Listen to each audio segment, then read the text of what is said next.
Hello, this is Scott Humphrey, and I've been dealing with the East Side Sun since 2018. Third Degree, the podcast, is brought to you by Soccer 90, your source for FC Dallas, U.S. national team, and international club gear. Check out the new arrivals, dropping daily. Gear from leagues around the world, fresh Serie A, Premier League, Bundesliga, and of course, MLS and FC Dallas club merch available now. Remember, Third Degree listeners get 20% off at soccer90.com with promo code Third Degree. Some exclusions may apply. Third Degree, the Third Degree Net Podcast. Third Degree, the Third Degree Net Podcast. Third Degree, the Third Degree Net Podcast. Third Degree, the Third Degree Net Podcast. Well, hello there, FC Dallas Curious fan. Welcome to another episode. I believe this is numbered 160 of Third Degree, the podcast. Hi, it's me, Peter, and here is my favorite English man, Dan Crooke. Howdy, Dan. Hello. Good day. You sound enthusiastic, energized, and ready to pod. Wow, I'm a really great liar in that case.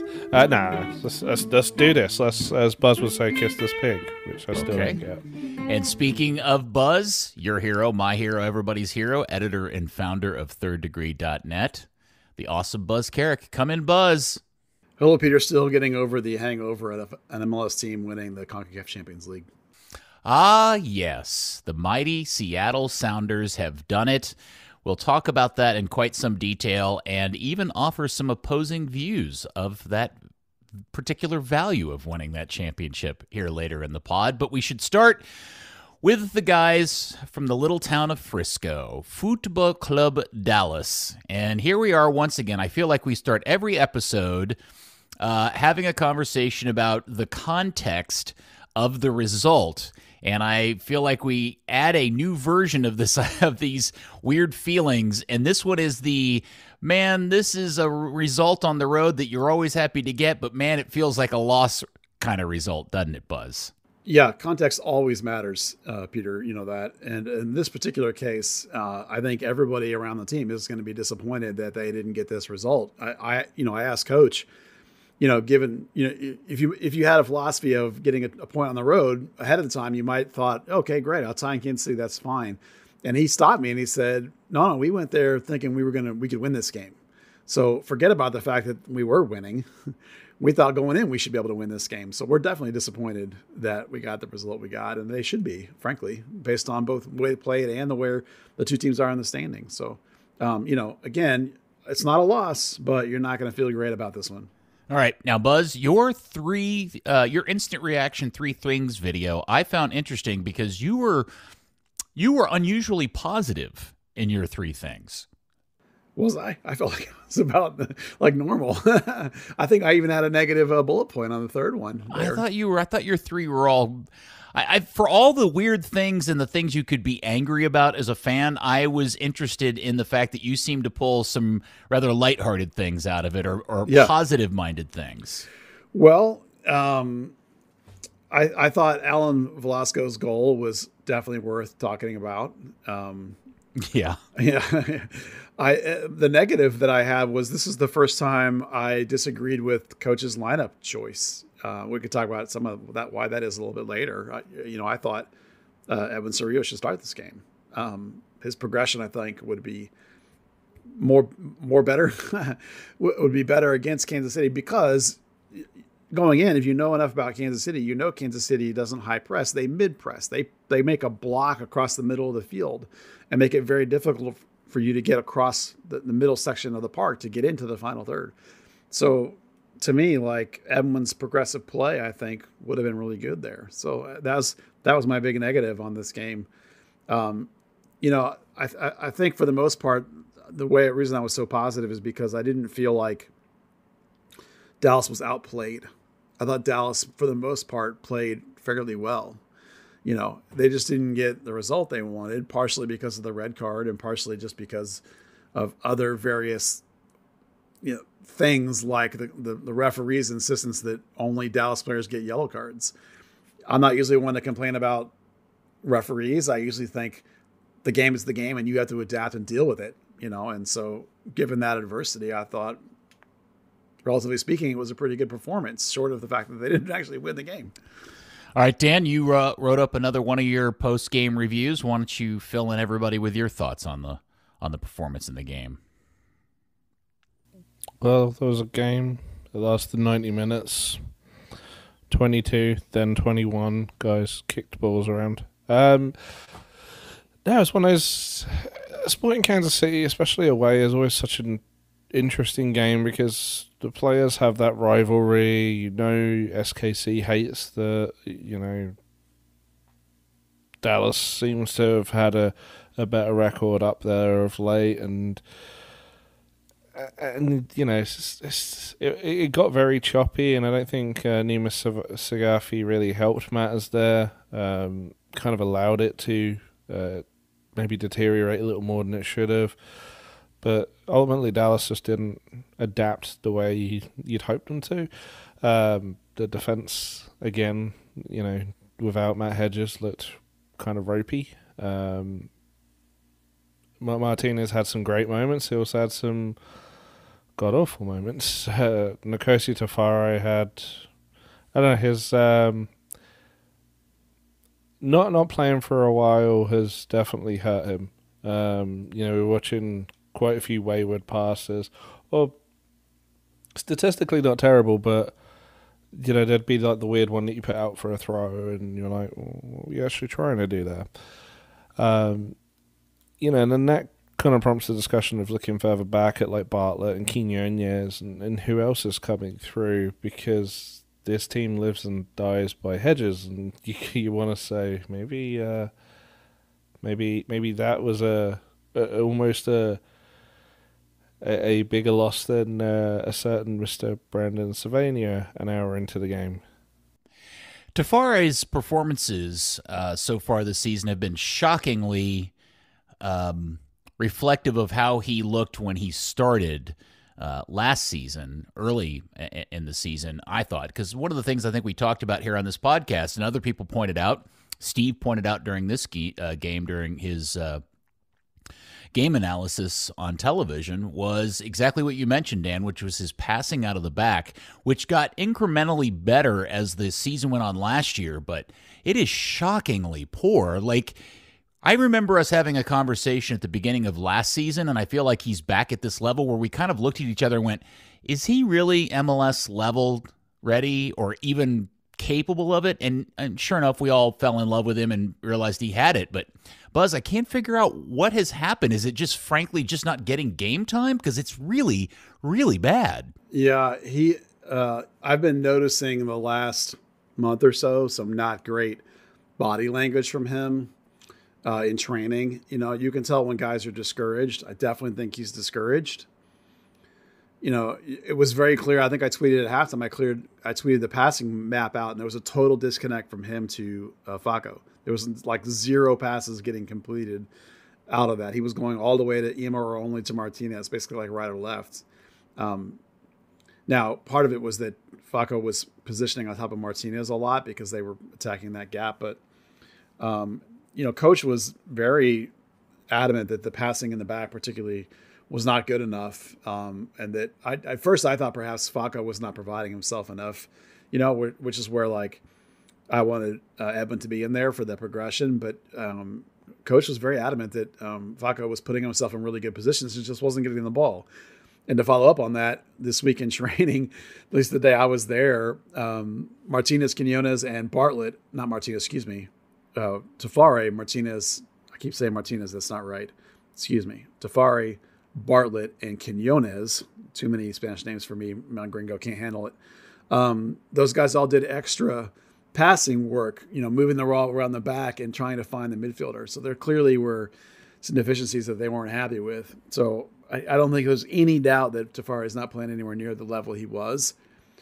And if he doesn't find himself and find his game again, then he's going to get passed by, because I think top to bottom, one of the other things I tweeted in this game was the rising stock of Matt Hedges, because when he's out, this team's a mess, because I would have said Martinez is a weak link in center back, and Tafari is not providing a good enough option. And Bartlett, we've talked about to death how he's not good enough. And Quinones has just gotten here, and he doesn't really yet show that he's competing to win that spot either. So they got 4 question marks and 1 great guy, and that's not good enough. I also, and then I guess we should also talk, because he, as you mentioned, Buzz, the starting lineup was an unusual set of choices. Insebeling playing in the middle of the field, which, we've talked about a lot here, and there have been, when he comes in for cleanup, has played pretty well, but I'm a little curious about your thoughts about his overall play in this game. I thought he was okay. His energy makes up for a lot of his deficiencies, the amount of ground he covers. In particular, I thought he was fouling way too much in the first half. I think he had 3 fouls committed in the first half, which is what he finished with. So he definitely cleaned that up a little bit. I'm sure somebody talked to him. He was being overly aggressive, but he's not. He only won 22% of his duels, which isn't very good. But so essentially he's making positional mistake reads, like he's in the wrong place or he's reading the game wrong, and his energy and movement makes up for that, and he recovers and he gets himself in a decent position. He's pretty good at progressive dribbling. Like once he gets it, he's got a little quick burst that he can move away from a guy and get it, 10, 15 yards off the field before he makes a pass. And he passed at a pretty good clip. I mean, 86%, it's not bad for a guy that's more advanced in the midfield a little bit. He's not a holder. So, kind of a mixed bag, not tip top, but you're looking at a guy that's making his first ever start. And the deficiencies that he had are what we expected coming in to this start. I wasn't expecting him to start. I just mean what I was expecting to see when he started. And it was exactly like I was expecting. And I think it was good enough that with Brandon being out, I'm sure we'll see him again. So lots of pieces to like. It's just, the performance of a rookie. It just looked like a rookie. Okay. And then that's a good segue to the penalty kick. Because I was really disappointed that Martinez gave that up, because if you're talking about a rookie mistake, if I remember the incident correctly, I was a bit disappointed and a little surprised that he got himself in that situation, considering his veteran status. Yeah, the contact wasn't that heavy, but when you come in on a guy from behind in the penalty box, when he's already got the ball and is looking to try and turn, if you're lucky, you're going to get that cleanly. But if you're even a least bit unlucky, he's going to either score or go down, and that's what you got. I don't know that the initial pass in, there's a whole lot he can do about it, but he definitely is late and gets more of the player than he gets of the ball, and there's enough contact there that I can't complain about the PK. It's not a hard one. He didn't really get him, but got him enough, and that slowness, that split second delay, that split second not fast enough by feet from Martinez is what the weakness is with him. His strong suit is his awareness of the way the coach wants to play and his ability to pass and connect and build out of the back. That's why he's in there over Tafari. But yet there's so many ways he's still deficient for me. There are 2 really nice goals for Dallas in this game. And obviously, Jesus takes a very Jesus opportunity and makes magic out of it. But man, as you mentioned earlier, Velasco's free kick goal was great, if only because I'm gonna just say this up front. I do think that Velasco's goal is more about some really horrible goalkeeping decisions. But Velasco still has to put it in the right place. But watching Allen line that up, and actually you could see his eyes light up when he sees the giant space that Tim Melia's left for him to shoot into with the close-up shot just prior to the free kick. And it was beautifully well taken, so credit to him. Yeah, the replay from behind the goal is fabulous. The one that Dallas's media guy shot. That's a hard... There is definitely back keeping there, but that's still a very small angle to hit. You have to get it up and then back down and under the bar. So that's not an easy shot, even though the keeper does make a mistake. But it is just gorgeous. That's a class goal. It's like that kind of skill is why people get super excited about him. There are things about his game that are clearly still a 19-year-old kid, but it's those moments of pure ability that just gets you so excited. It makes people excited to watch him. Dan, did you have any hot sports opinions you'd like to throw in here so far, sir? You're being awfully quiet. I am. No, I think one thing I'd covered, I thought there were a lot of just stupid, needless fouls. Brendan Sylvania being obviously two of them.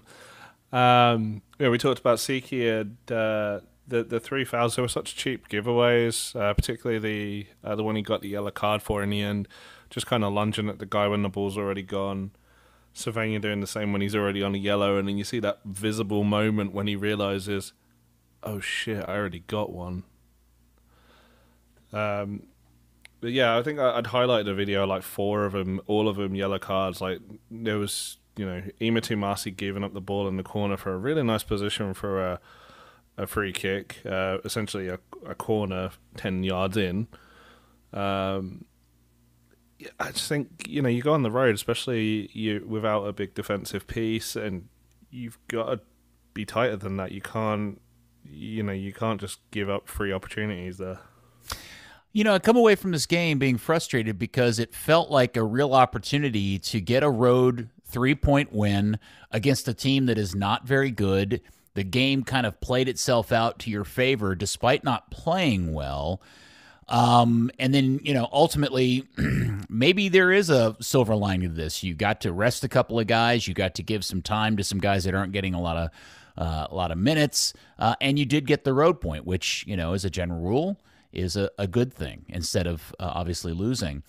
But this continues to be a concerning ongoing trend about this team long term, I think, Buzz, which is Nico Esteves' desire to fix the defensive things have come at the cost of the attack.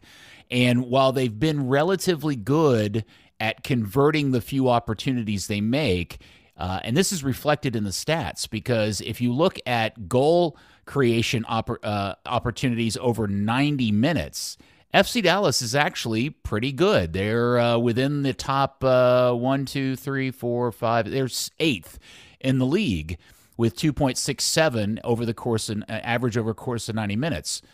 But when you look at shot creation actions over 90 minutes, Dallas is only Toronto and Nashville are worse than they are at 15.11. And just to put that into perspective, NYCFC is first with 27.1. Yeah, the trick is, as you say, the efficiency. Dallas has 14 goals for, which is actually 4th in the Western Conference. So it is all about that efficiency, really. That's what's keeping them in the top half of the table. Okay, but is that but does that mean they're good? Because I guess it's hard for me to watch these games and come away with this idea. It's kind of like the same argument people are making about Austin. Austin hasn't played anybody really hard, is the narrative we keep hearing. Although I still think, being where they are is an accomplishment up to themselves. But when I watch Dallas play, it's a little bit boring. It's not a lot of creativity. They're not really good getting them. I mean, they really finish their chances, but I really am having a hard time squaring where I think this team is. Yeah. But I also feel stupid because, according to the standings, they're doing way better than any of us expected they would be. Yeah, there's something to be said for being an efficient team. It is nice. What you worry about, of course, is when your guys go cold. How good are you going to be if they get cold? If you're not creating volume chances. And I guess the big takeaway is that this sort of is the game plan, right? We're talking about a coach who has set up a system. He's not saying this. We're just saying this by watching this team play. They're setting up a system that's designed to kill the game, right? They're killing the opposition chances. They're killing a lot of the game, particularly on the road. They're going long stretches in a defensive stance, and then 15, 20 minutes, 30, 25 minutes left, then they start to go for it, and then they count on their ability to get opportunities of a high result, options of a high result, and they're capitalizing on those with efficient shooting on goal. Even when they don't necessarily score, they still have a good shot on target to shots ratio. They're not blasting wildly. So yes, I do worry that, if Jesus goes cold, where are they? But at the same time, this is the way that they're designing the play to be. So it's a balance there. You're right. Should I be worried that this team doesn't seem particularly dynamic? They don't seem exciting. They're not flashy. They're not doing all these crazy things and getting these shots off. They're just shutting the game down, limiting the other team to, 7 goals for, which is literally tied for the least in the Western Conference with LA Galaxy. And they're 4th in goals for. So it's like in the real things that matter, goals scored and goals allowed, they're right there, But we always say, right, you have to analyze the whole thing. And I do have concerns like you do about the number of chances they are creating. But that's what it's going to come down to, is like, can you keep that efficiency going? And the positive I would take away from this right now is that they did spend the first part of the year all on defense. And, and it was about 3 weeks ago that coach told me they were going to start working more and more on offense. So, they're mixing in new formations, they're mixing in new designs and new methods of build, so they are working on it as well. So far, cross your fingers that it keeps going the way it's going. Yeah, I was, if you're one of those people making a defense of Austin's situation, and certainly the Austin fans are always rubbed the wrong way when anybody questions the teams they've had to play. I think it's not unfair for Dallas fans to look at them and pat them on the head and say, if you only knew what it's like to start hot in a season and watch it crash and nosedive into the ground, we totally get it, especially when Max Arudi is part of that. Arudi's the one Arudi's part of that whole story for them. I had tweeted out because I got to thinking about this the other day about Max and his hot starts, and he just goes cold. Did you see the tweet with the stats that I put up? Yes, I did. The average goals before July, and then him absolutely just going into Antarctic mode after July. Well, that's you just know. All right, Austin fans, hold on, because historically he's going to shut up shop when it starts getting hot. So, but with Dallas, it does feel like, okay, maybe they're not playing super great and we're a little bored by the style. It does feel like a longer, more consistent level of performance that they can ride out over the course of the season and improve on the part of the game that I think we all get a little frustrated by. Yeah, defense, a good defense is always going to give you a relatively positive amount of results. If you keep the other team from scoring, as basically patently obvious as this sounds, you're going to get good results. If nothing else, you're going to get ties instead of losses, and you're going to eke out wins instead of ties. This is the Oscar Pareja method in a lot of ways. If you think back to his teams, there's a lot of ties that weren't losses. And even if you go back to 2010, that Shellis Hyman season they got to MLS Cup, they had like 15 ties that year or something. So, there's not the cliche of the defense wins championships is a cliche for a reason. Because you get into the top half of the table when your defense keeps the other team from scoring. Yeah. So, I totally agree, by the way, in the context of the big season, do we worry about the Dallas offense? Absolutely. Right now, it's all Jesus in terms of production. So, there are other guys that are creating all these goal-scoring opportunities. Velasco, Obrian, Areola, Paxton, these guys are all helping create these goal-scoring opportunities, but it's all coming from Jesus. When he's gone, what's his team look like? If he dries up, what's his team look like? Those are really important questions. And it's the reason why I don't think any of us would say this is the best in the West team. I mean, they're in a good position. You have to like their position and they're going to grind it. But do you think they're as good as LAFC or Seattle? I certainly don't. They're not that top tier yet. But just compared to last year, it's light years better in so many ways. Yeah, I think if you think of the 3 Texas teams, Austin is the one that I think you can make an argument that they're overperforming. Dallas is the one that is the bit of a mystery team, and Houston is the one that's just not very good, period. Yeah, all of Austin's results, not to make this about Austin, but all of Austin's results come against teams that are like in 12th and 13th place or lower. They got one good result against a good team, and that's Minnesota in 6th. All the rest of their wins are over teams that are crap. So it's... now some of those teams are crap because they're in the CONCACAF Champions League, like Seattle. Yeah. But still, what was it Parcells used to say? Your record is you are who your record says you are. So, I listen. Austin is much better. Houston is better. Dallas is better. How much good? None of those teams are going to compete for the Western Conference good. They're all just on their journey to being better, and the long season is going to take a toll on all three of those teams. Well, Austin is outperforming their XG by an astronomical rate. So their XG is just a little over 15, and they've hit 21 goals. So that historically is, as best I understand XG, and Dan, you're kind of this guy, that is inevitably a sign for a downturn here sooner than later. I'm that kind of guy. I thought you loved XG. No, that was Armand. Oh no, I get you and Armand mixed up all the time. You're so similar. It's the resemblance, yeah. I'm not a great lover of XG because it takes the context out of it.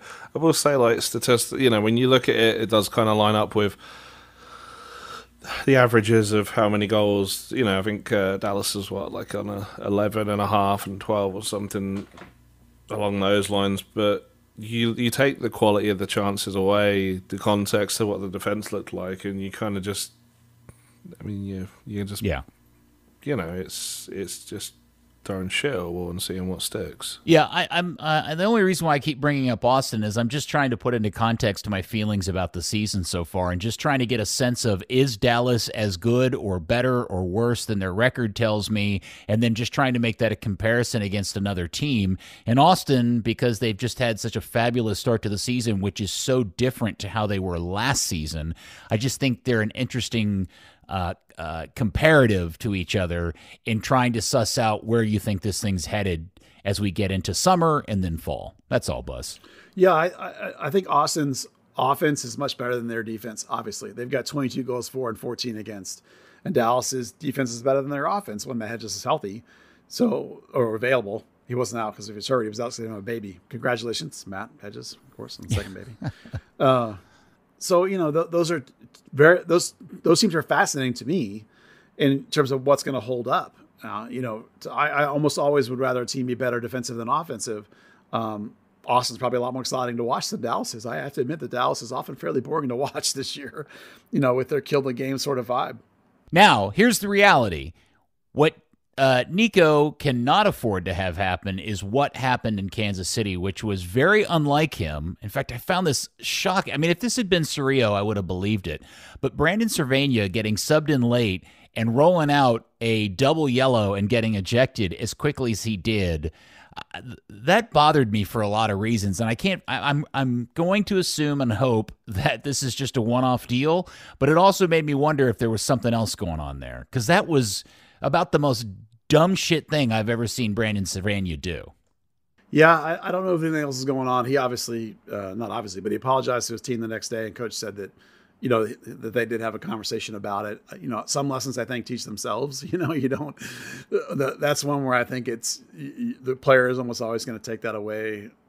For the right lesson away from that, and know that he can't be doing things like that. But I without having spoken to Brandon, I don't really know what I could tell you about his mindset in that moment. Of course, it was a game where they chose to rest him.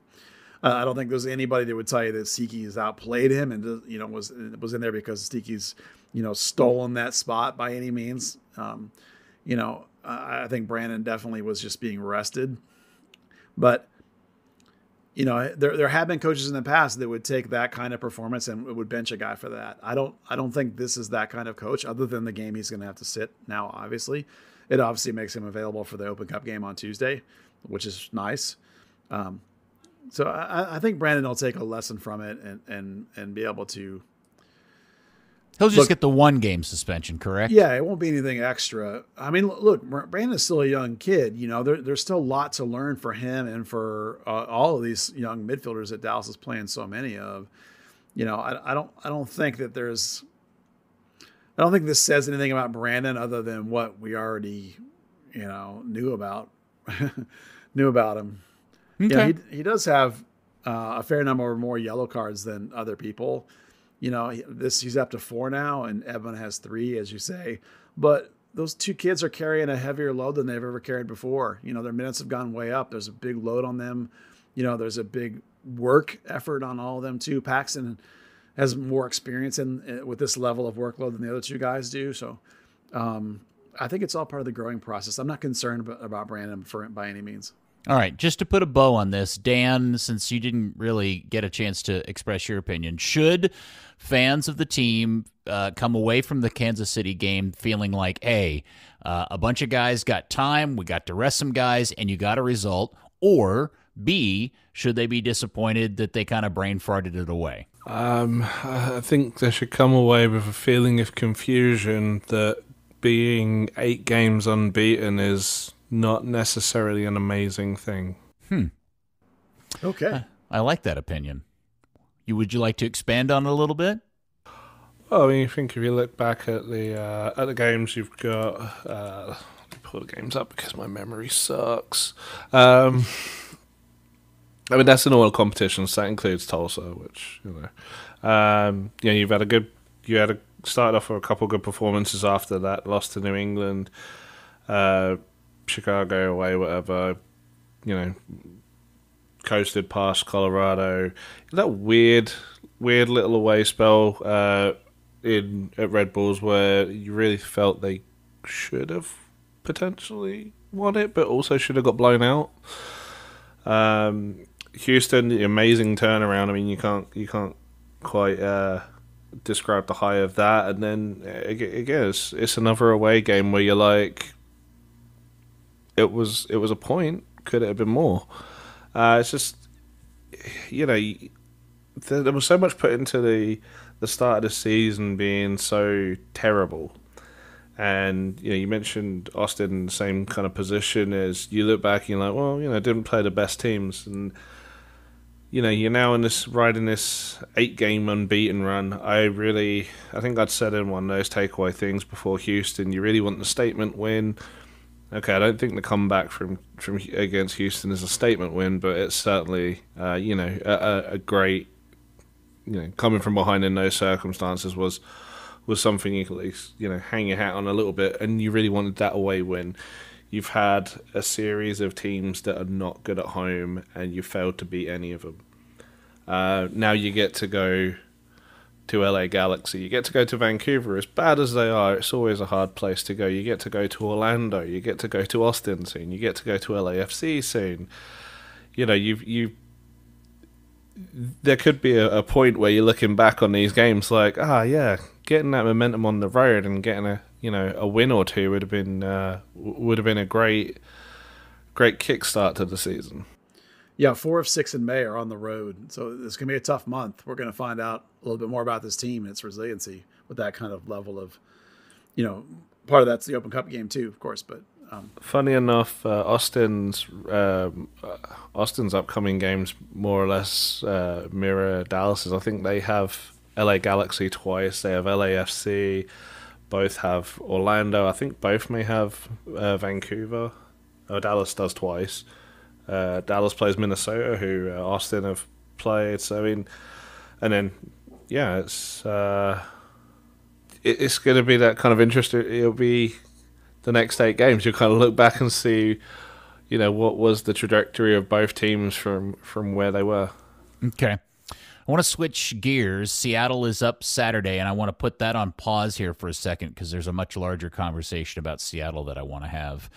But first, Buzz, you did go to practice this week. Anything in particular about practice that we should get into prior to talking about Saturday's match? Well, Chris Richards was there, and that's always really fun. Okay, hold up. Yeah. We got to stop for a second. We have a conversation about Mr. Chris Richards. Yeah. What do you want to talk about? I want to talk about that photo of Chris that you posted on the social medias. Yeah. Has Chris gone full Euro on us? Oh, you're talking about the sweater around the neck? Yes. Yeah, he carried it around for a while, and then he put it around his neck. I think he got tired of carrying it. I'm pretty sure that's more of a New England thing than a European thing. No. Here in the United States, we consider that very European, and I'm surprised he wasn't walking around with his pinkies out holding a little cup of cappuccino or something. I can safely say that I've seen it more in New England than I have in Europe. Dan, That's what I was this is getting about stereotypes and Cliches. Yeah. and cliches. It has nothing Listen to do with here, reality you or loud, truth. brash Americans. Yeah, maybe you don't wear the sweater around the neck in Luton, but I'm telling you, in most of Europe, they do. So at least as where I come from, that's how we believe. So it's true. Well, let's talk about the important parts about Chris Richards being here. Is that I did ask him for sure if it was a secret that he was here, and he said no. So that was why I felt comfortable putting it out. I have no idea why he's here, but he is here. And as this often is the case with ex-players, they drop by training. Weston McKennie does almost every time he's in town. Academy guys do. Brian Reynolds was here like 2 weeks ago and he dropped by. They all do it. Now, sometimes they want to use the facilities. They want to use, in this case, Chris was inside using some kind of facility. I didn't ask him what he was doing. But when that happens, FC Dallas gives them training gear to wear, both as a courtesy, but also, I assume, because security may or may not know who they are, the security of the building. And so if you're going to be walking around the building and using the equipment, you just need to wear gear so people know that you're supposed to be there. So that's basically how that works. So you should not read anything into the fact that he was here, and you should not read anything into the fact that he was wearing an FC Dallas shirt. This is very normal. It happens all the time. And I had people ask me instantly, like, and messaging me, "Oh my God, is he coming?" No, stop. He's just home for a couple of weeks for whatever reason. But it was cool to see him, and he's obviously, in great spirits when I talk. I'm sorry if you mentioned this. He's got a pretty significant injury that ended his season. He's got like a torn quad or something, right? Yeah, I did not mention it because I don't actually know. I didn't bother to look it up. I don't follow Chris like on a day-to-day basis. I assumed that he was hurt. That why else would he have, and enough that they let him go home. I mean, they don't do that unless you're going to be out for a while. I just wasn't going to speculate because I don't know. Yeah, unless Dan knows, it may not be a torn quad. It's some sort of significant leg injury or muscle injury or tear that I remember that being announced a couple weeks ago that his season was over.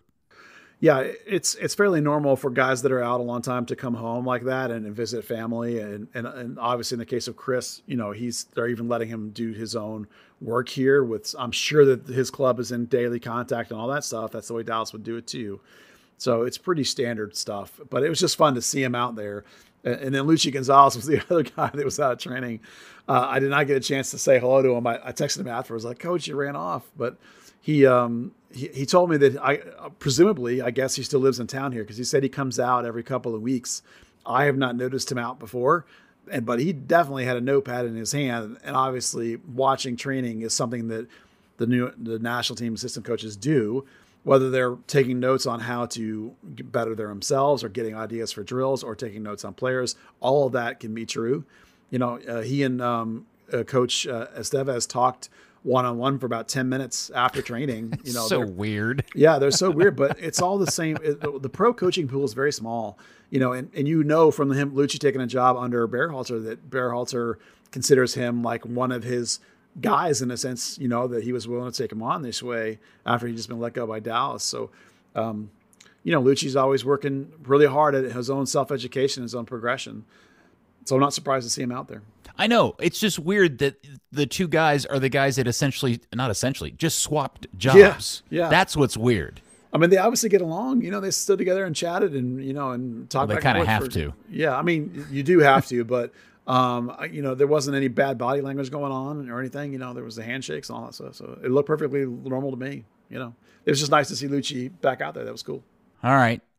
And under here on the run sheet in red crayon under practice report, it does say Tsiki also after Chris and Lucci. Yeah, it does actually, because his body language was amazing and his performance was amazing in training. And I even talked to Coach about it. He was like, he agreed. He's like, yeah, it's crazy, isn't it? It's like the confidence that he got from that game, from getting a start, just lifted him. And you could just see it. He was so vivacious and so on top of the game and performing above what I'd ever seen him perform from in training, all because he got that game. And even if it wasn't like a lights out gangbusters game, it was pretty good for like a first ever game. And it immediately lifted him. He was just really bright and active and did a couple of good things. And everybody was like, Tsiki, yeah, good job. It's just, a guy everyone likes, and it's noticeable. Remember I said that I've been seeing bad body language in Tafari? Yeah. like Tsiki's the opposite. His body language on this week was so lifted and buoyant from that game, and Tafari's was so negative. Even in training, just in training, just from even though he also got a start. Yeah, right. That's the thing. It's because I think they can tell whether they did good or bad by their own perspective. And whether they feel like it's a performance they can build on. And players know they're not dumb. They recognize whether they do good or bad. And just to see a guy's whole countenance and everything about him was bright and lifted and joyous because he'd had a relatively good game. It was just remarkable. From the difference between a week ago to this week for him was big. And hopefully he can carry that forward. I'm sorry. I need to go back a little bit to the Kansas City game, and maybe this is something you can talk about from training. But the one thing about the Kansas City game that we didn't talk about, we did mention Velasco's amazing free kick for the goal, which was great. Don't get me wrong, and I don't mean to minimize it by the goalkeeper's shoddy positioning. But I do feel like we need to once again, and maybe I'm harping on the negative, and I don't mean to be that way, but it's another really kind of iffy performance from Alan Velasco. Maybe it's the thing where a guy shows up and he does amazing things in games one, and you set an expectation and that you shouldn't expect. But I'm telling you, there are way too many easy turnovers and dispossessions that I was not expecting to see out of this kid at this point of the season. Well, I've talked to Coach about him a little bit, and they give him a lot of freedom, Alan, to just do things and try and be creative. And I do like that. I do like that freedom. I know what you mean about some of the stuff he's doing. A lot of it is, to me, is just like he's still just a 19-year-old kid, and if you want a guy to be creative and interesting and fascinating, then you have to give him a freedom to be creative and interesting and fascinating. And that includes being stupid and turn the ball over when you shouldn't. There are moments that you dislike but on the same time, he had 19 duels, which was the most for Dallas in that game. Now he only won at 50% compared to Paxton, who had 19, tied him and won at 72%. Paxton's a more mature, stable, playing game after game after game kind of player. But in a way, you don't, when you're talking about it a forward, the fact that he passed at only 55%, the pass that he only won 50% of his duels, all those things I'm okay with. Do you want to see him mature out of them? Of course you do. You'd like to see him get up more like Jesus with his 60% passing and his 60% dual wins. So it's a work in progress for sure. Yeah, for sure. But I'd almost be interested to go back and see what the similar passing and dual percentages were for Obrian prior to Velasco's arrival. Yeah, I don't have that in front of me, but we can look it up. That's a guy that's frustrated too. I know that Alan Velasco is a infinitely better soccer player than Javier Obrian. But for the amount of money he spent and all the hype and everything, and again, this is all about expectation setting, and Oscar Pereira's favorite thing that he used to preach to us all the time about the time it takes for players to acclimate to this league, especially if they come from South America. It's just something and I'm not saying he's terrible or bad. I'm just saying keep an eye on this part of it. It's the one thing that, late in the game in like the 75th minute, he had a ball one-on-one just to beat one defender at the top of the box, and he was dispossessed so easily. I even made a note of it. And it was just like, well, that is really the moment that everybody was, that he got, that the club spent the money to get him for, and for him to blow it that easily or be dispossessed that easily is I kind of feel bad to say this, but it's kind of disappointing. Yeah. That one-on-one attack move that, by the way, Jesus did it sublimely, and then his goal was an absolute banger. That's actually something they worked on last week, that idea of running at a single defender and then reading the defense and then wrong footing them and trying to go one way or the other way. Jesus did it cleanly and then just wrecked the guy, and Velasco didn't. So it's coachability is a thing, right? So they're obviously working with those guys up front with that specific thing. And if Velasco doesn't respond at some point, maybe we'll see more Obrian. But on the other hand, I saw somebody today talking about Velasco's valuation jumping to $20 million. After that goal. Well, that's ridiculous. I know it's ridiculous, but you're talking about hype, and like ball ability, and like I can coach him. You remember we always talk about this. Coaches are like, oh, I can coach that guy into whatever. They all think that. So yeah, we're gonna see. Like the kid definitely needs a more seasoning, a more team concept, but at the same time, it's hard to, stifle a guy who's that creative. And I think they're going to give him a ton of freedom to be creative, and they're just going to eat some of those bad possessions just because they're going to get the good ones. Dan, I thought I heard you chiming in there. It kind of bugs me. For such a creative player on the dribble, he is straight, very straight. Run into a player straight. And that seems to be like most of his giveaways. Never anything. You might see the occasional, like, really good little stab at the ball from a defender running alongside, but half the time it's just, you just stand him up and that's it. Like, you look at like when Mauro Diaz would take the ball around 6 players and, they wouldn't know it was there. Velasco just seems a totally different player on the run. Yeah, and again, I all the time and expectation setting is all what is required here. I'm just pointing out the stats match up with the eyeball test in this case, as far as I'm concerned. I was just quickly looking at successful dribbles on FB Ref, and Velasco's at 35% successful dribbles. Shockingly, Paul Arriola is only on 15%, which I would not have said. That's remarkable. But you compare that to Paxton's on 75% and Jesus is on 80%. Yeah. But then again, Velasco tries. He has the most attempted dribbles on the team. It's a part of the reason why it jumps out at you is because he's got, so many more than the other guys. For example, he's at 2.3 Velasco attempts per game, and Obrion's only at where's Obrion? He's at 1.5, but yet Obrion's 54% successful. So, there's something to be said for the veteran who knows probably more when to do it, when not to do it. And certainly, like, as we go into this heavy load, I think you're going to see lots of games where those wings are going to be rotated and subbing in and out a lot more frequently. And it'll be interesting to see how Velasco reacts if he does finally not start one, and just in terms of rotation, or maybe just because he's not getting it done enough. Yeah, and it's funny you mentioned Arriola because I feel like we don't spend enough time talking about Paul and his performances this season, and I think some of that's because we know what to expect out of Arriola and his game, and he's been playing pretty much exactly as you expect Paul Arriola to play. Velasco is this mysterious, mythical, unbelievable Argentinian mini Messi that we've all just got super excited about, especially on the heels of his very first performance for the club that night. That was so amazing, so maybe it's unfair to him. It's just something to be kept an eye on. It sticks out to me, and I feel like I did everybody a disservice by doing this out of order, because the other comment that I wanted to make about the game was about Nico, because my other frustration with the game in Kansas City was I was talking to the television, and unfortunately I don't think Nico could hear me until too late, which was, hey, are you considering substituting some good players on the field, because they look really gas, and Kansas City is a terrible team, yet they're putting a ton of pressure on you.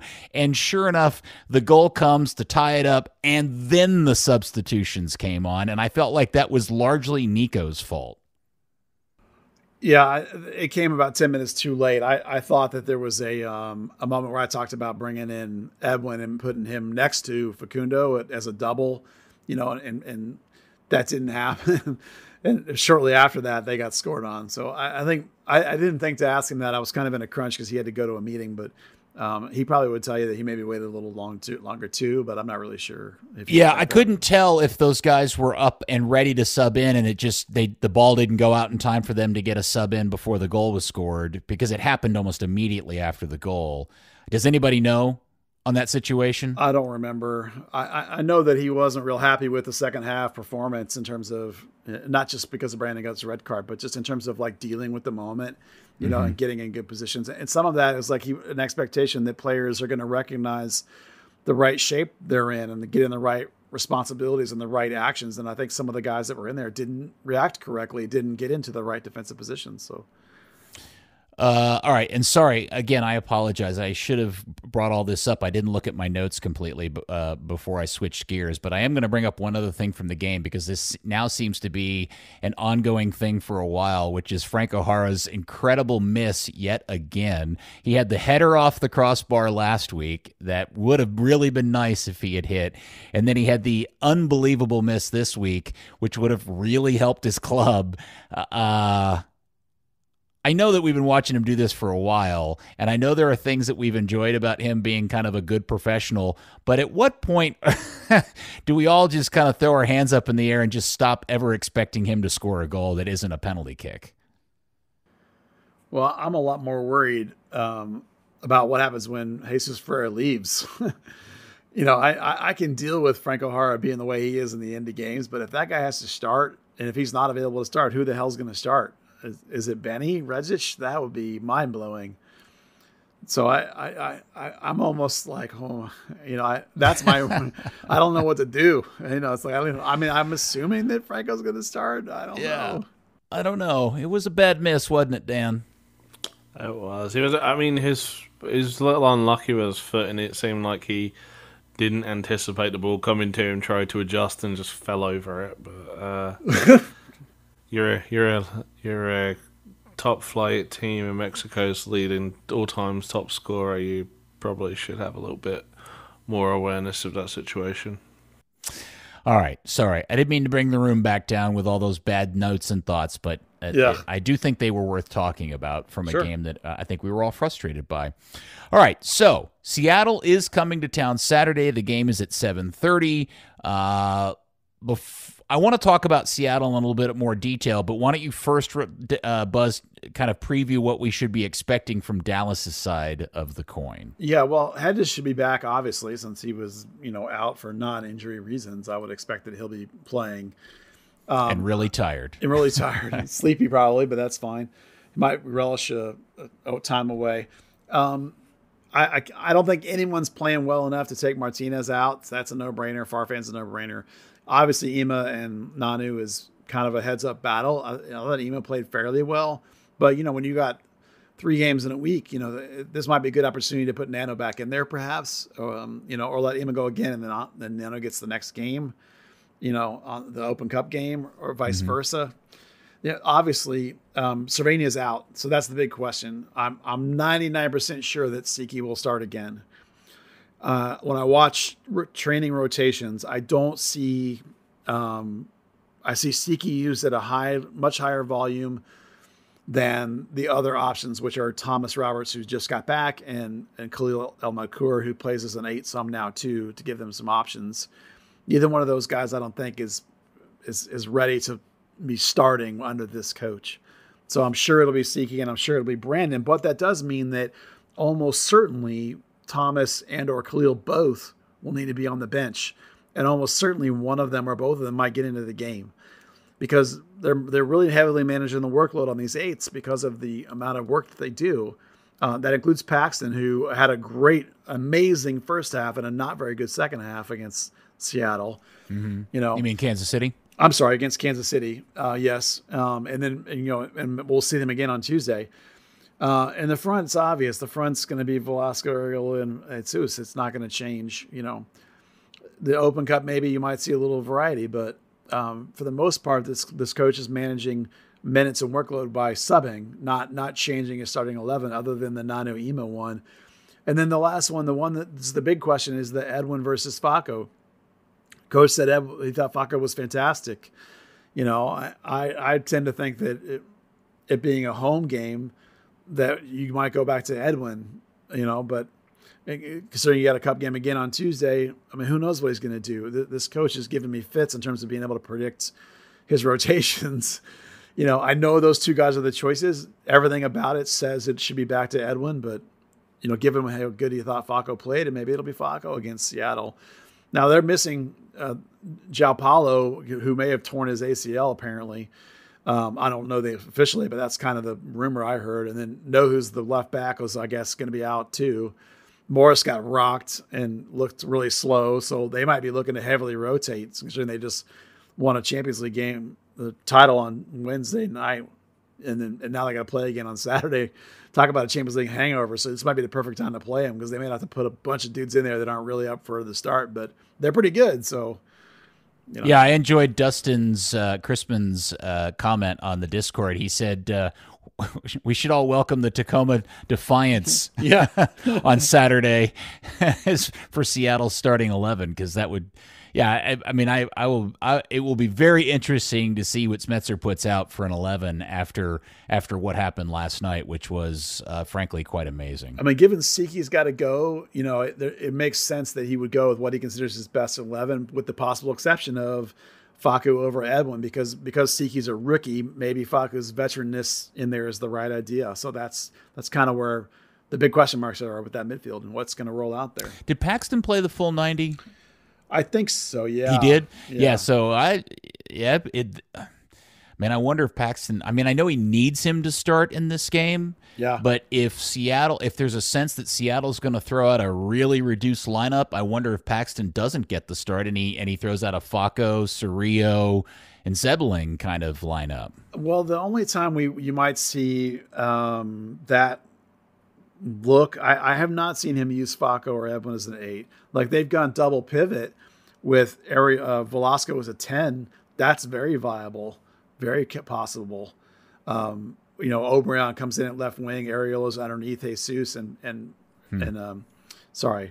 Velasco underneath Jesus as a 10 with a double holding mids or a 6-8 combo underneath them.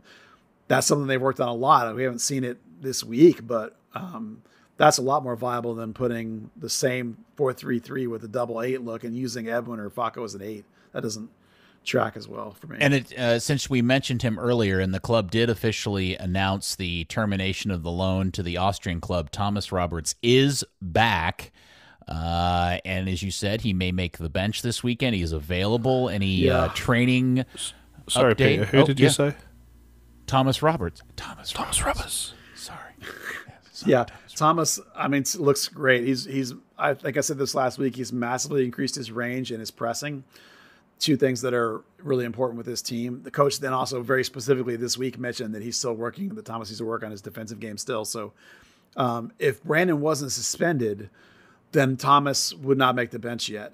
But because Brandon's suspended, that means Tsiki has to start, and that means you need probably both him and Khalil available to potentially spell both Paxton and Tsiki. So I think there's a good chance he does make the bench. But yeah, he's not yet into the rotation, really. Thomas isn't. He's only been here really for 2 weeks, and the first week was not a good week for training because they had a midweek game and he didn't really get to do much. Okay, so Seattle is here Saturday at 7:30, but don't forget, as Buzz mentioned, they do have to go back to Kansas City on Tuesday for their fourth or fifth round Open Cup game. I can't remember which round they're. Fourth round Open Cup game, so yay, Open Cup. All right, so last night, some incredible scenes on Fox Sports 1 up in Seattle. On their NFL stadium, 68,000 people. What an effective campaign Seattle put together to really hype up this game, to go from a 40,000 kind of attendance to selling that place out. I don't know if either one of you are aware at the lengths in which the front office went to really get to the point of pushing this thing into a sold-out NFL-sized stadium. But Seattle did do it. They are the first MLS team to win CONCACAF Champions League, beating Pumas last night 3-0 in a really remarkable performance, considering that within the first 30 minutes they lost two critical starting veterans, including Yao Paulo, as you mentioned earlier, and they may have lost him for the season. But to throw out, I couldn't believe they threw out a 16-year-old academy product to fill his spot. But I'll be damned if that little kid didn't go out there and show his worth and his skill sets over the course of the rest of that game, Buzz. Yeah, if you're old enough, you're good enough. Wait, that's backwards. If you're good enough, you're old enough. I got to get that right. That's Mike Renshaw's specialty. Yeah. Look, soccer's a young man's game, as those guys also used to say all the time. João Paulo is quite old, but he is a spectacular player. And for the guy to go out there and fill his shoes is remarkable. Particularly because Pumas is he twice the age of Vargas? But João Paulo's 34, I think. So he's more than twice Vargas' age. That's incredible. Yeah. 32, 34, whatever. It's you make the valid point. And what I was going to say was Pumas went with the Rapids 2010 MLS Cup strategy of just fouling the tar out of the other team. They had just some astronomical number of fouls in that game, which I thought I was amazed by. I was like, Pumas is a better. I mean, I know Pumas isn't considered like one of the great Mexican teams right now, but they beat enough good teams to get to that point. They must be pretty decent. They certainly look like they had lots of skill on their team. And yet they went with this hack-a-shack trying to thug Seattle out of the game, which I thought was really weird. When you needed some goals, at least one goal, maybe you're trying to kill the game completely, I suppose. But certainly once Seattle scored, you had to go for it. I just was a weird choices on Pumas' part, in my opinion. Yeah, it was fun to watch last night as Buzz, you and I are day one MLS fans. And I know some people are going to be rubbed wrong by this, but I was incredibly proud of that moment. And I have nothing but just the deepest respect for that club in Seattle for being able to pull that off and not just pulling off and winning Champions League, but to do it in front of a crowd like that in those scenes, which is all of the things that I think every MLS club hopes and wishes their atmospheres could be like. It was really, really tremendous last night. That was a fantastic result for this league and specifically for fans of that club. Yeah, their roster's so well built. There's only been one or two other times in Champions League history where I haven't felt like the MLS team was just completely outclassed. And I don't mean just in the final. I mean like through the whole thing. And so many times that Dallas gets not Dallas, everybody that goes to that thing gets out-gamed-manshiped, out-shenaniganed, outplayed, just dominated. And it was so nice to just see a team that could – and there's been other teams. The Toronto team a couple years ago was pretty good too. But it was just so nice to see a team that could compete all over the field and was just up for it all over the field and had just as good players all over the field. That was super awesome. And I just hope it's the tip of the iceberg with Major League Soccer and other teams, I hope, because LAFC is pretty dang good and Seattle's pretty dang good right now. And you hope that the rest of the league can come up to that level. I think Dallas is trying to, for the first time ever, they're spending. I mean, they're trying to drag their roster up that way. And I did a thing the other day about how good the roster is top to bottom. Like the difference between now and the beginning of the league, where you had the beginning of the league, there were 5 guys that can play if you were lucky. And now the whole roster can play. It really is just great to see. And, we're sort of halfway to where I think this league can be. And I'm hoping that we can see Dallas begin to play at these upper echelons of the league. It's going to be exciting. Well, just so everybody doesn't think that I've used up all my lotion for the Seattle Sounders, I want to refresh everybody because there's so many people here that are new to the league and new to the team. Carlos Alvarado tweeted out and reminded everybody that it was FC Dallas when it was coached by Chelis Hyman, which was the first MLS team to defeat a Mexican Liga MX team way back in 2000. Down in Mexico, yeah. Yeah, down in Mexico. Down in 2008, 2009, somewhere in there? I can't remember the year that happened. Something like that against Pumas also. Yeah. So, when you talk about MLS establishing its place and trying to compete against League MX, Dallas was the first team to ever win a Champions League game in Mexico or a competitive game in Mexico.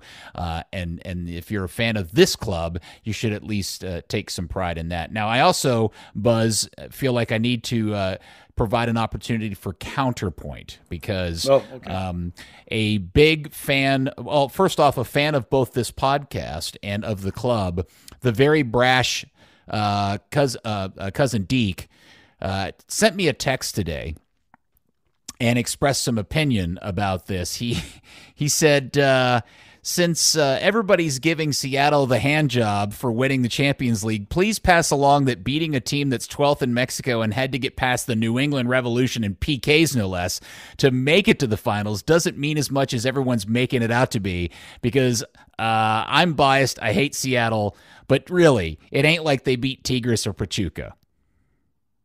And then he added, P.S., and again, screw Seattle, assholes.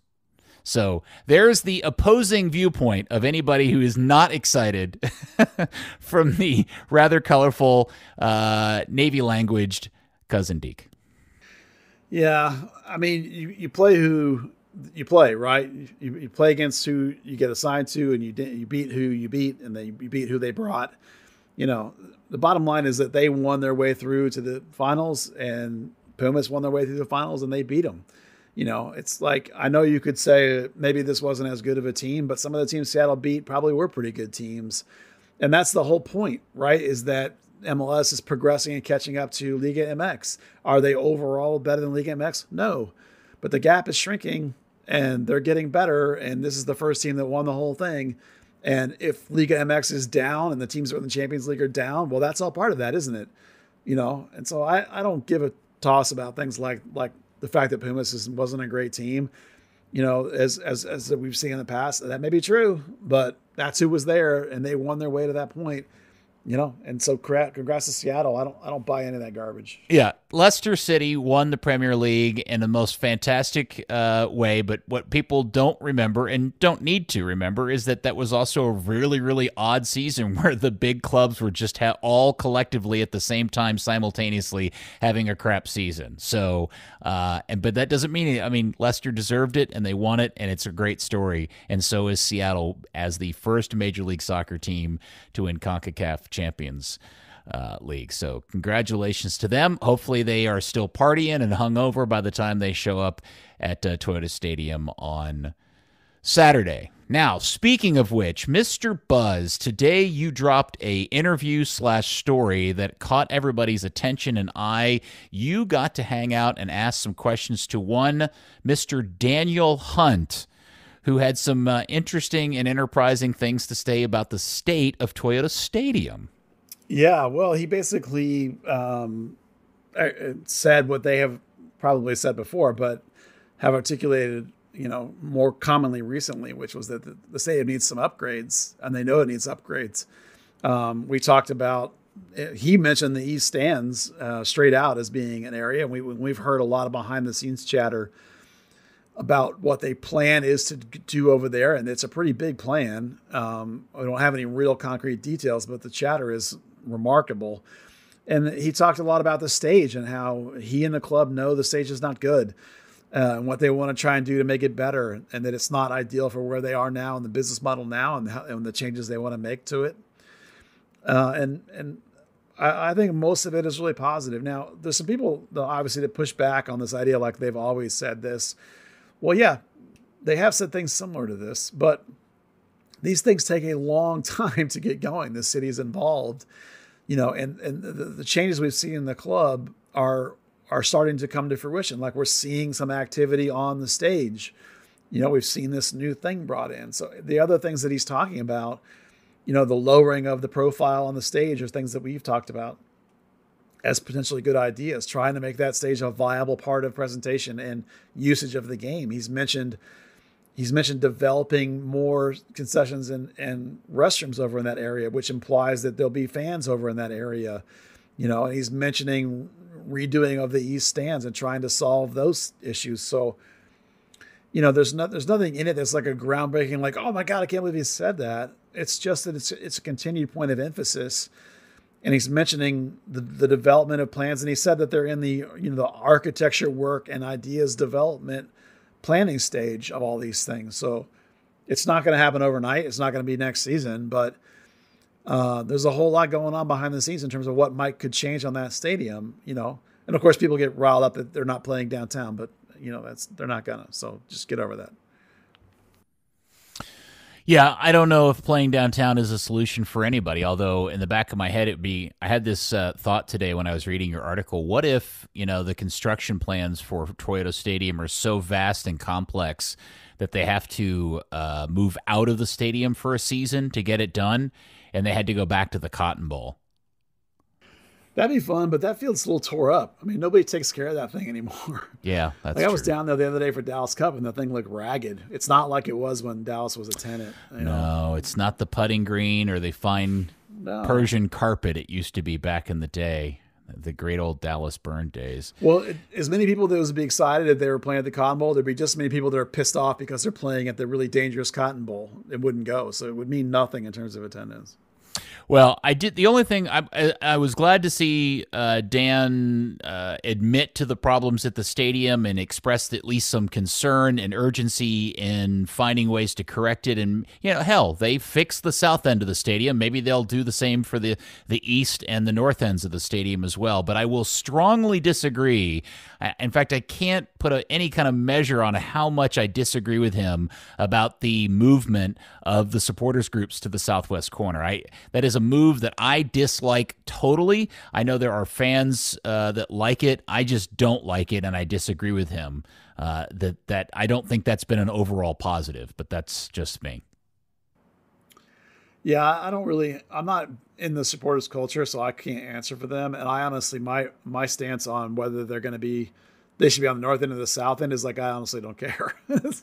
My issues with the north side are usability and involvement in game day presentation, not should it be supporters on the north or the south. I mean, that. But that was the only ounce of atmosphere in the stadium and again, my concerns about this in no way are reflective of the supporters groups the supporter group, which I think has been great, but they were way more effective and way more visible and way more part of the game when they were in the beer garden than they are now in the southwest corner. I'll push back against that. In the stadium, they're just as visible and just as noisy. Now on TV, they're not. I disagree with you, man. It's terrible. I think it's great. When I sit on the west side of the stadium, they are completely missing from the game. And when you sit on the east side, yeah, you can see them, but you can only see them from the east side of the stadium. When you're on the west side of the stadium, you just miss them. When they were in the north end and on the stage, they were center and focused, and they were the generator of all the atmosphere, and they're not now. But that's just my opinion. I mean, I hear you. I just disagree with you on this one. I mean, where have you been sitting? I don't care. On the west side, like I always do. I even moved down closer, and I usually sit a little further more towards the north. And I think I can hear them. I can see them. I think they're great. The only thing they don't have is the big cable that runs the tifo up to the top. I mean, honestly, I like the fact that they're near the players. I like the fact that they're in a tunnel. I mean, I hear what you're saying, and I thought they were just as good on the north. That's why I don't care.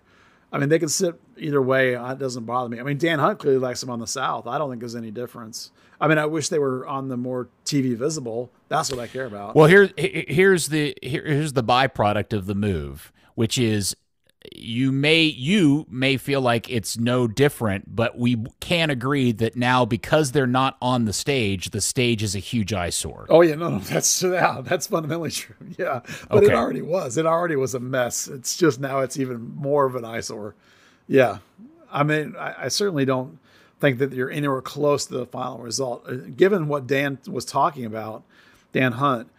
The ideas that he's floating in that article are large expenditures. Those are not small expenditures. Like reducing the profile and adding concessions and restrooms on the north end is a big undertaking.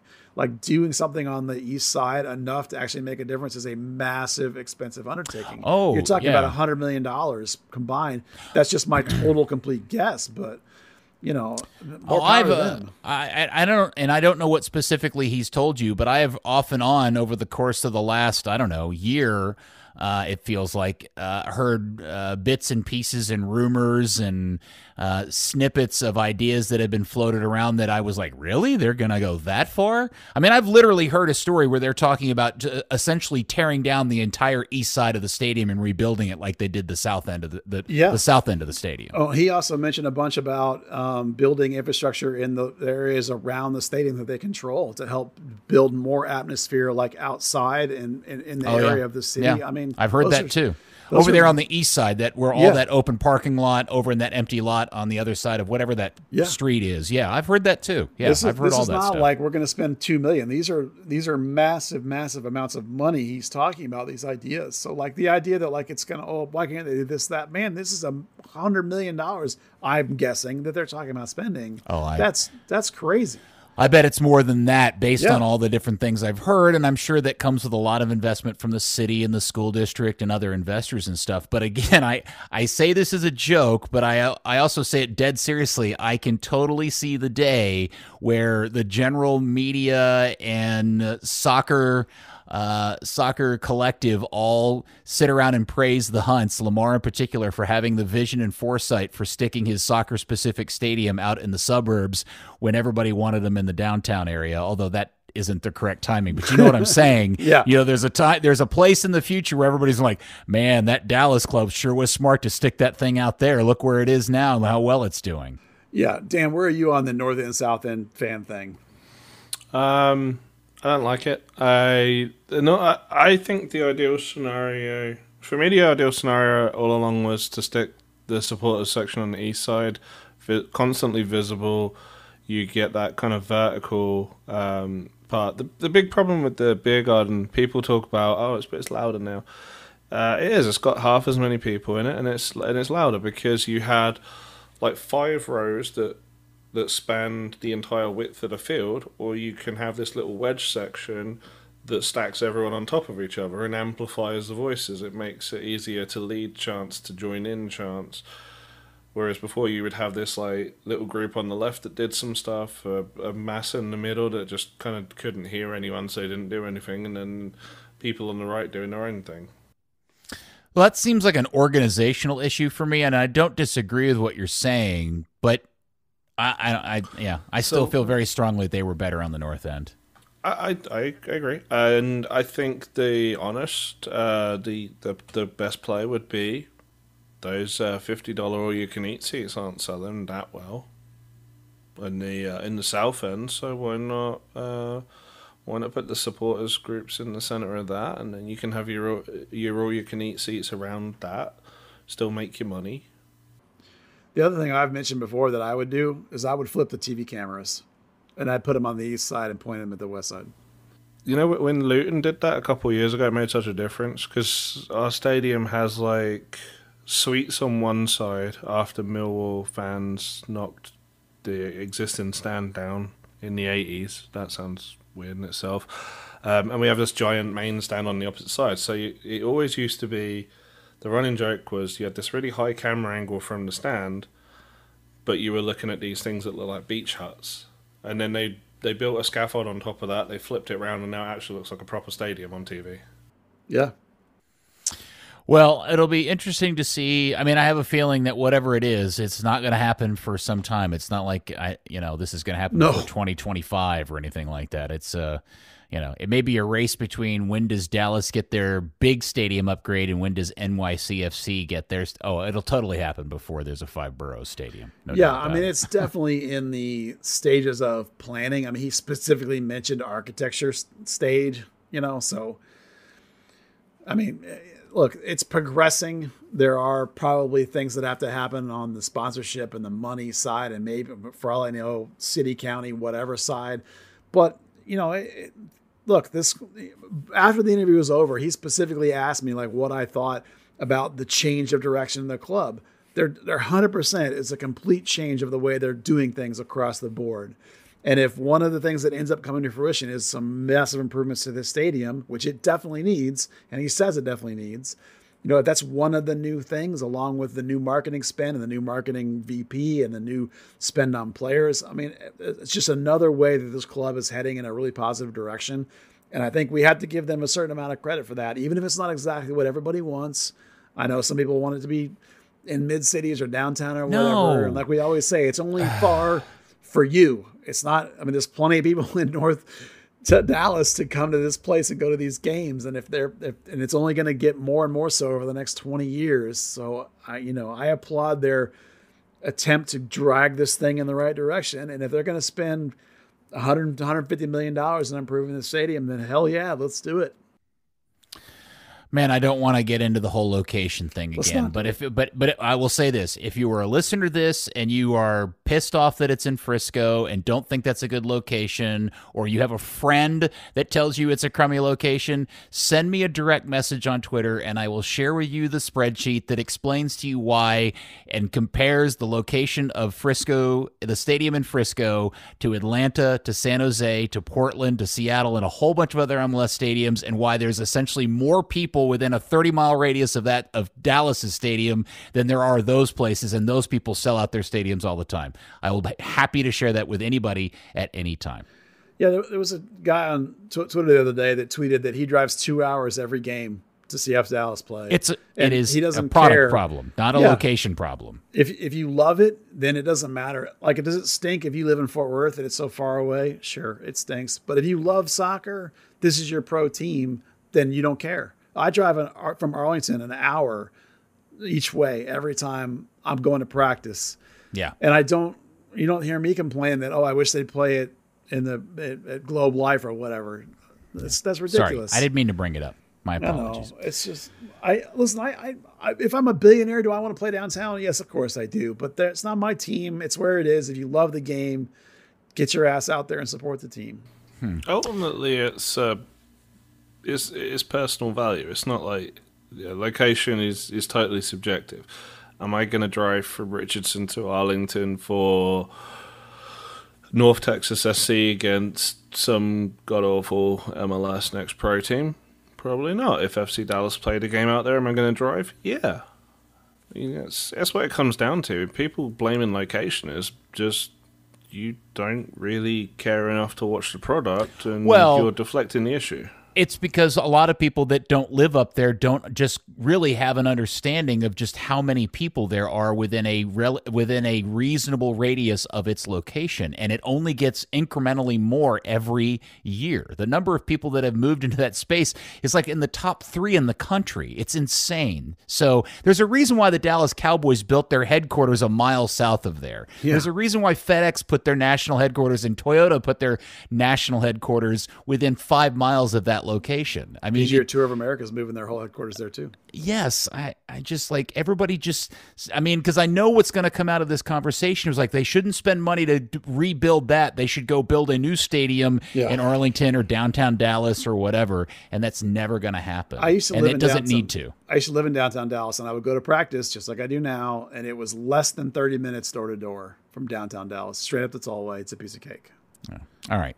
I'm sorry. We've beat that dead horse way too many times. All right. Dan, do you got anything else? Because we've gone way too long. Yeah, MPSL starts this weekend.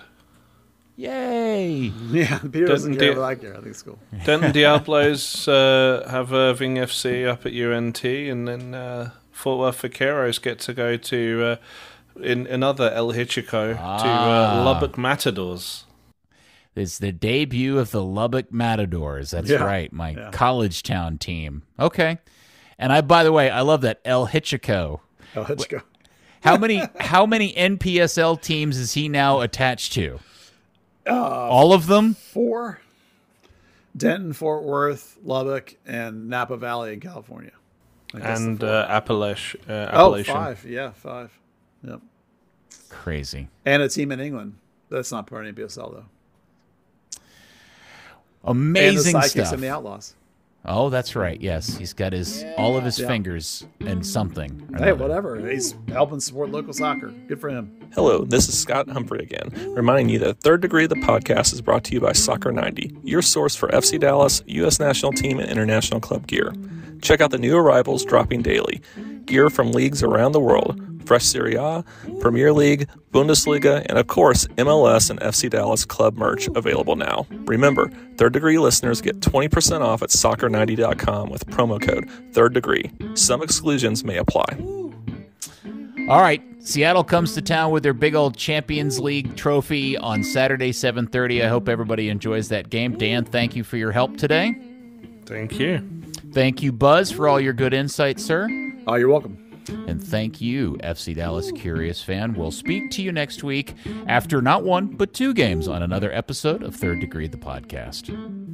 Thomas Roberts hat trick. Third Degree, the Third Degree Net Podcast. Third Degree, the Third Degree Net Podcast. Third Degree, the Third Degree Net Podcast. Third Degree, the Third Degree Net Podcast.